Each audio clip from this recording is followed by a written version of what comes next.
ગત તારીખ 16/1/2026ના રોજ ભરૂચના મક્તમપુર વિસ્તારમાં રહેતા રફીઉદ્દીન શમસુદ્દીન સૈયદે ફરિયાદ નોંધાવી હતી કે તેમની મીરા ઓટો કન્સલ્ટ ખાતે પાર્ક કરેલી ઇકો કાર GJ16CB 8070 ચોરી થઈ છે। આ મામલે તપાસ કરી રહેલી પોલીસ ટીમને બાતમી મળી હતી કે ચોરીની ગાડી સાથે બે શખ્સો શીતલ સર્કલથી ABC ચોકડી તરફ પસાર થવાના છે। મળેલ બાતમીના આધારે પોલીસે વોચ ગોઠવીને ઇકો કારને અટકાવી હતી। ગાડીમાં સવાર બે શખ્સોની પૂછપરછ કરતા તેમણે કબૂલાત કરી હતી કે આ ગાડી તેમણે ચોરી કરી છે।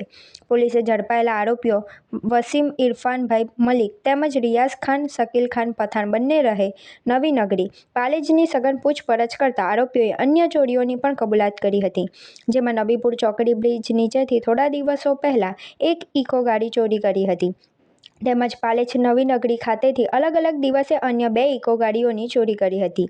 પોલીસે ચોરીની ગાડીઓ તેમજ ગુનામાં વપરાયેલા બર્ગબેન મોપેડ સહિત કુલ ₹7 લાખનો મુદ્દામાલ કબજે કર્યો છે।